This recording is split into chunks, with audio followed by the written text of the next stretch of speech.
Bonjour à tous et soyez les bienvenus dans cette première vidéo d'État Chronique.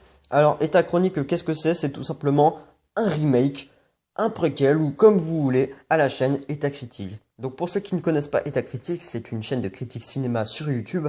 Et le principe de cette chaîne, c'est de critiquer des films selon un ordre chronologique. Donc il y a eu deux présentateurs, donc je vais pas m'étaler très longtemps sur le sujet, mais tout ce que je peux vous dire, c'est que le premier a commencé la chronologie depuis les années 1998. Ensuite, il a abandonné la chaîne pour réaliser un documentaire sur Sam Neill et il a laissé la place au deuxième présentateur qui lui continue et à l'heure où je vous parle, il en est à l'année 2003. Vous l'avez compris, vu qu'ils ont commencé à l'année 1998, ils ne pourront pas donner leur avis sur les films qui sont sortis avant. Donc je me charge de le faire.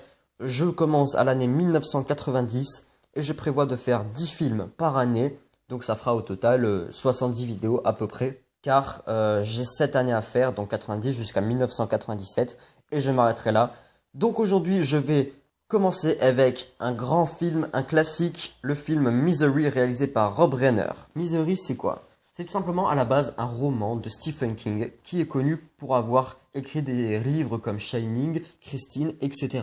De mon côté, je ne l'ai pas lu tout simplement parce qu'à la base, je ne suis pas quelqu'un qui lit beaucoup, donc je ne vais pas m'attarder sur ce livre et je ne saurais pas vous dire si le film est fidèle à cette adaptation. Donc le film Misery est réalisé en 1991 par Rob Reiner avec James Caan et Kathy Bates. Misery raconte l'histoire de Paul Sheldon, romancier et créateur du personnage de Misery dont il écrit la saga. Il vient de faire mourir son héroïne et peut donc passer à autre chose. Il quitte l'hôtel de la montagne où il a l'habitude d'écrire et prend la route pour New York. Pris dans un violent blizzard, sa voiture dérape dans la neige et tombe dans un ravin. Paul Sheldon doit son salut à Annie Wilkes, infirmière retraitée qui vit dans un chalet isolé. Annie est justement une supporter inconditionnelle de la belle Misery, et quand elle apprendra sa mort dans le livre, elle aura un excès de colère. Alors que moi à la base j'adore le genre horreur, et quand j'ai entendu le scénario de Misery, qui au passage est vraiment très original, j'ai pas pu m'en empêcher de me jeter sur le film. Donc j'attendais un minimum, quand c'est un film d'horreur, je m'attends à ce qui me fasse peur, sauf si c'est évidemment un choix du réalisateur. Mais pas de souci pour Misery, il remplit largement son rôle de film d'horreur, surtout grâce au personnage de Annie Wilkes qui est une putain de bipolaire. Mais la peur ne se joue pas que sur la folie d'Annie Wilkes, bien que ça joue beaucoup, il y a aussi de nombreux jumpscares très utiles, mais le film ne se repose pas que sur ça, car la mise en scène de Rob Reiner est très efficace, il arrive à nous faire stresser dans certaines scènes. Et quand je dis stresser, c'est pas qu'un peu, Je vous dis un petit peu plus tôt que Annie Wilkes est une bipolaire et folle. Il faut forcément de bons acteurs pour jouer ce genre de personnage.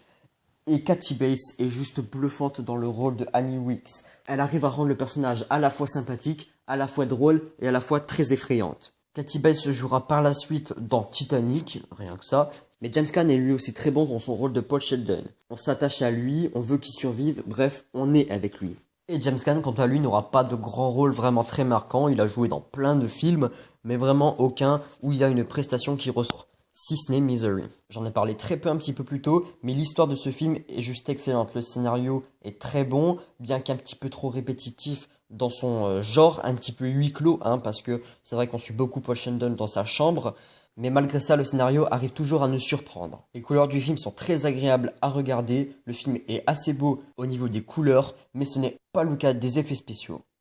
Car vous m'avez compris en disant ça, les effets spéciaux, bien qu'ils sont globalement très peu, c'est surtout des effets de sang, tout ça, ils sont assez mauvais. Regardez les images que je vous montre, mais c'est pas le seul défaut, car je trouve que la fin est un petit peu trop précipitée, un petit peu trop expédiée, bref, je pense qu'elle aurait pu être un petit peu plus travaillée. Pour conclure, Misery est un excellent film que je vous conseille vraiment de regarder si vous ne l'avez pas encore vu. De mon côté, il s'agit d'un de mes 10 films d'horreur préférés, même si, bon, comme je l'ai dit, c'est pas trop genre horreur à proprement parler. Et c'est sur ces mots que je vais vous laisser. Ce premier épisode d'État Chronique est maintenant terminé. J'espère qu'il vous aura plu. N'hésitez pas à me dire dans les commentaires quel film vous voulez que je fasse pour le deuxième film de l'année 1990. En tout cas, moi je vous dis bye bye, allez au cinéma et à la prochaine. God, I love you. Misery.